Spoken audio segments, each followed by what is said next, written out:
Listen, we all feel not good enough, not attractive enough, not confident or certain enough sometimes. And I think we can allow space for that imperfection because even when we are imperfect like that, we can still be loved. We can still be accepted. Waiting until you're perfect to receive love or validation is a disaster. Like, it's a disaster. Because what if it will take you 15 years to get there? What if it will take you 30 years? Are you going to wait that long to approve of yourself? Don't deprive yourself of love and validation and acceptance now just because you're not where you ideally want to be as a person. Like, that's okay. Most of us are not yet where we want to be, and some of the things we want, I would go as far as saying, are quite unreasonable and unattainable, such as perfection. It's not reasonable to expect yourself to be perfectly confident and attractive and feel good all the time. We cannot be perfectly sure. We cannot be perfectly sure of ourselves and our lives all the time. That's also unreasonable. So first, let's just let go of the idea that feeling bad sometimes is a flaw in your character that you need to fix. It's not a flaw. Feeling bad is just a part of life. It's just a feeling. It's not a big deal. It is not something you need to grasp on desperately to fix or to run away from. Just accept that you're not going to feel good all the time and confident all the time. And that's okay. Also, another interesting thing is that you're not going to feel as good about yourself and as authentic around every single person. Even if you have the capacity to feel confident and good, sometimes around certain people, you wouldn't feel like that because you're a bad match. So what I mean is, some people you date or become friends with are fundamentally incompatible, and you will never feel as confident with them as you will feel with your type of people. So a feeling of confidence and attractiveness is a complex thing. It doesn't just depend on how much you work on yourself internally. It's also an external thing. It depends on whether you surround yourself with the people who do find you attractive and interesting and cool and smart and great. Do you surround yourself with people who like you for who you are? Or do you surround yourself with people who you need to prove yourself to? Some people just don't like you, but they don't have the awareness and they don't know themselves enough to acknowledge it and to walk away from you. So they can hang around you feeling kind of bothered or uninterested or judgmental of you, not because there's something wrong with you and you need to change, but because you don't belong with them and they don't belong with you. You don't mesh well together. But if you or they, typically it happens together, don't have the awareness of who you are and what you want, neither of you will be able to admit that you don't like each other. And so you will make each other more insecure because you cannot accept each other. So that's how you can create a perfect environment for yourself to start feeling bad and not good enough. Some people are just not meant to be in your life. So you gotta see that. You gotta acknowledge it. You gotta listen to your intuition. And you gotta let them go. Like, especially for men, there's a lot of teaching about how you're supposed to pursue women and prove your worth and impress women.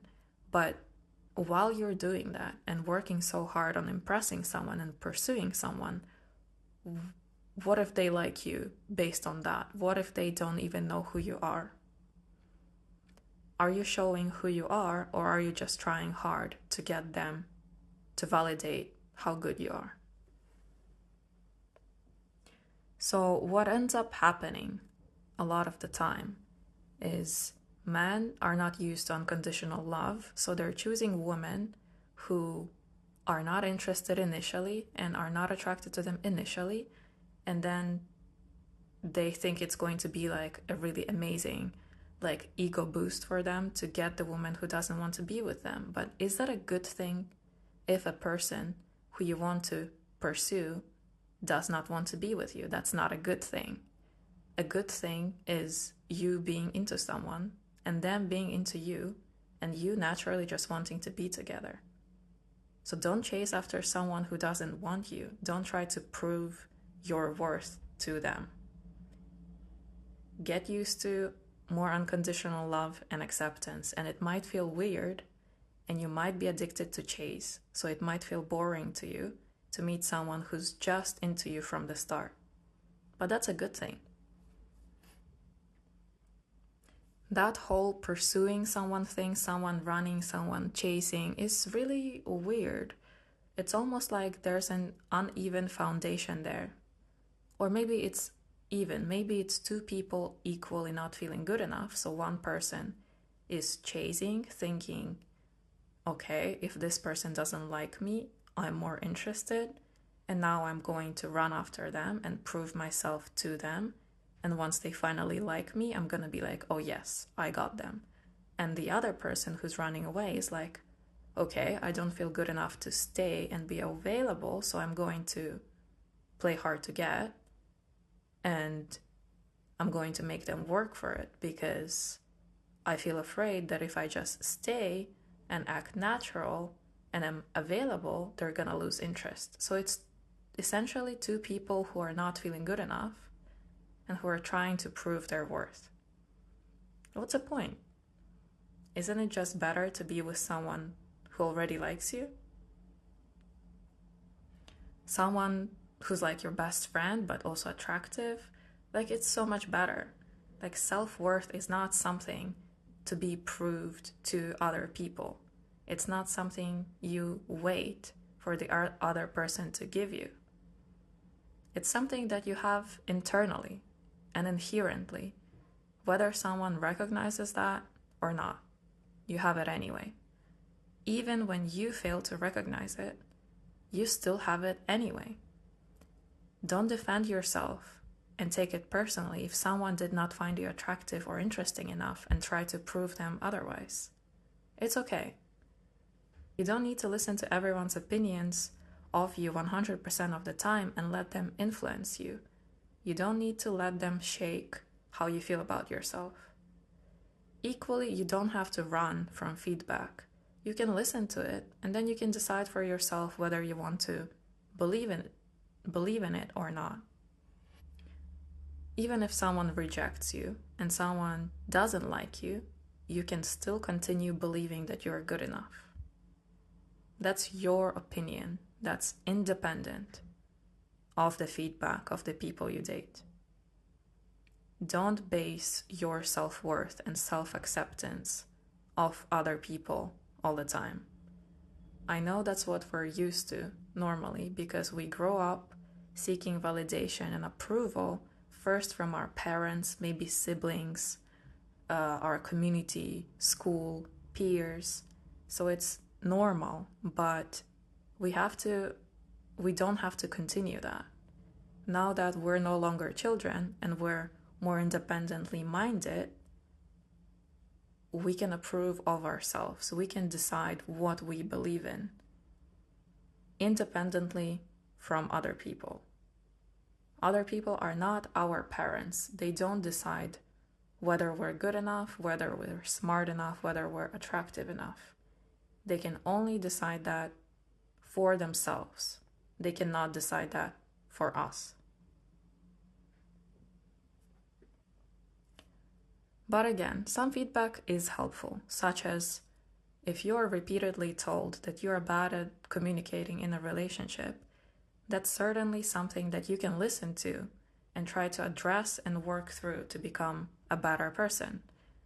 But if someone simply didn't like you, especially right from the start, when you started dating, it just means you weren't their type and they moved on. That's all. It's not really a big deal. You also probably met a lot of people in your life who weren't your type, who you didn't really want to date, and I'm sure you didn't have a grudge against them or any negative agenda towards them. Like, you just didn't want to be with them, right? And that's all. And it's the same for other people. Self-acceptance and self-worth is not something to base off other people. It's something that you already have. It's yours. You can relax. You can hold yourself accountable, and you can hold yourself in high regard even if your dating doesn't work out. Your dating is complicated, or you're not finding the right person, or you have career issues. You still have worth. You still have worth as a human being, fundamentally. And we all get rejected, not just romantically, but we lose opportunities. We sometimes lose friends. It happens. And there's a lesson and there's a chance to grow. But even when we can fix something about ourselves, it doesn't mean that we are deeply and inherently flawed. We can grow without feeling like there's something wrong with us. And when it comes to dating, the amount of times I have seen someone and judged something about them that I didn't like, or about their personality, and then saw them with a partner who's like so crazy about them. Like, the amount of times this happened is just so many. I literally would look at this couple and be like, okay, neither of these people are my type, and I would definitely not date them, but they are really happy together.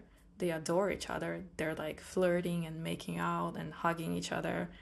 And yeah, it doesn't matter that one of them or both of them are not my type or someone else's type, because they were able to find someone who is their type and whose type they are. So like, it doesn't matter how quirky you are. It doesn't matter how you dress, how you sound, what perceived, not real, but like perceived flaws you have. Your job, your height, your skin, your like way of talking, your introversion or extroversion. None of it matters. There is always someone who's going to find you very attractive. In fact, I'm sure there's more than one person who will find you very, very attractive. And that's the thing about attractiveness. We tend to compare ourselves to people who are stereotypically popular and attractive, and they are liked by the majority, and we think we should also be attractive to everyone like they are. But that's not necessary. Having a lot of people think we are attractive is not a prerequisite to being in a happy relationship or to being accepting of who you are. It's absolutely not. It's not a numbers game. I don't know who said that dating is a numbers game. I disagree. In fact, the quicker you eliminate people and make the circle of the potential people you can date smaller, the easier and quicker it would be for you to find someone who's going to be a compatible match. Imagine how much time you can waste if the whole world is interested in you. You will never find the right person. And imagine being so attractive that no one even wants to know who you are, and they're just pining over you because you have a symmetrical face or your body is just in a perfect shape. Like, come on, that would be so hard to deal with, that amount of attention. I think it's better to be moderately attractive or attractive to specific people based on who you are, and not to everyone. Okay, so that's the initial stages, right? Eliminate people. It's nice. It's fun. It makes your life easier. But what happens once you have established connection to someone and you know they like you, you know you like them? What happens after that? So what if they did like you but stopped liking you? And why is that? That is because once the initial line of interest and attraction is successfully crossed, we now tend to get into our own heads and start having doubts. Okay, I secured this person's attention. Now how do I keep it? Or, okay, they thought I was funny and ambitious and cool. What if they realize someday that I'm not motivated, and I'm lazy sometimes? What if they find out I don't have my career and finances figured out yet? I think a lot of men worry about that, right? Career and finances, being able to provide. that's a big deal to a lot of men. Or like, what if they think I'm really social and happy and like chatty, and they realize I'm more moody and introverted and quiet, etc., etc. All these insecurities tend to come up after someone has expressed interest in us and we start to get more serious. And that's why you start fighting, you start taking things personally. Some people start withdrawing because they're afraid, but it's all just internal insecurities. If we owned these things that we consider to be flaws, other people a lot of the time wouldn't care and wouldn't leave us because of them. It's when we get so worried about these flaws that we get anxious and we start acting weird to try to prove to people we date in a desperate way that we are still worthy, that we're still good enough, that we don't want them to leave us. The energy gets distorted. You are no longer present, and that's when people walk away. The secret is it's not because of the flaws that people walk away most of the time. It's because you couldn't accept your flaws and you couldn't own them as part of who you are at this moment in time. If you did, if you accepted yourself, they probably would have been able to accept you too. And also, when you accept something, there's a lot less resistance to working on that thing and ultimately being able to let it go. For example, if you tried hard not to be moody, you would be able to fake it probably for a while, for a few days, maybe even a few weeks or a few months. You know what they say, the first 3 months people are pretending, but it doesn't have to be like that, you know? But okay, you were able to pretend for a while, but then you would get so exhausted of constantly trying to be happy and in a good mood that eventually you would become even more moody. It would just backfire on you, and the person would be completely shocked. In contrast, if you just accepted that sometimes you're moody and you have whatever, like low moods, you don't feel good enough, and communicated that in a casual way to the person you were dating, they probably wouldn't care because they would just know that about you and you would feel okay about that. There would be something, there would be no distorted energy. The energy would be clear. And there would also be no cognitive dissonance within their mind about you of like, okay, they're acting a bit strange. Are they, what is happening? Are they okay? They're saying they're okay, but are they really? And then boom, one day turns out you were not okay and you were lying. And now they're shocked because they don't know what to expect from you.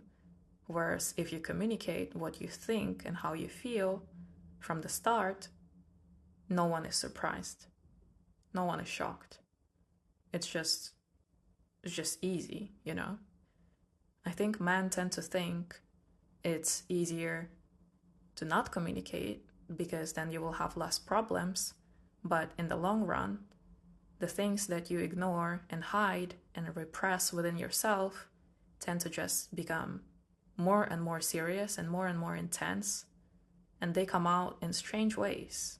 They come out as illnesses, as stress, as just like explosive temperament, as anger issues, as feeling resentful, as feeling tired, etc., as like insomnia.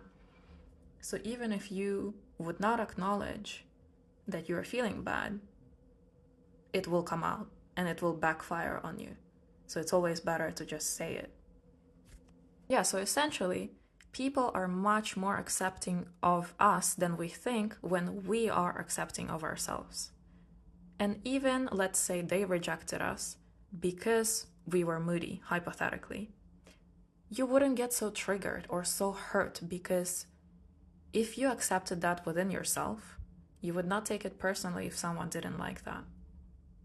There is no distortion within you about trying to hide it, trying to not be like that, trying to fake it, trying to be different, being afraid and anxious that they're gonna find that out about you, and then feeling ashamed when that part of you finally did show, overthinking their reaction, blah, blah, blah. This unnecessary vortex of anxiety appears and distorts the energy between you two, and things get weird. But when you don't hide it, you don't repress anything, you are who you are, and then they walk away, you almost feel like, oh, okay, I was myself. That was not their thing. That's their choice. I can respect them. I simply wasn't their type. There's more detachment and acceptance. It's when we don't accept ourselves that the rejection hurts. There's a phrase or saying, I don't know, no one can reject you if you don't reject yourself. Or no one can abandon you if you don't abandon yourself. And I believe that's 100% true. Yes, technically, someone can reject you and say, I don't like you, I don't want to be with you, I don't want to continue seeing you. But when that happens, you won't take it as a stab in your back or as a personal insult or a heartbreak, because it would not be a sign that you were not good enough. It would simply be a sign that you were not a good match. And so you, with your self-acceptance, will have a lot more acceptance and detachment to someone's choice to not be with you, or to not hire you, or to not work with you, because you would understand that you are good enough anyway at your core, because your worth is independent. You would understand that no one is trying to hurt you, no one is trying to sabotage you, no one is trying to lead you on. And whatever is right and it will stay, and whatever is wrong and it will go.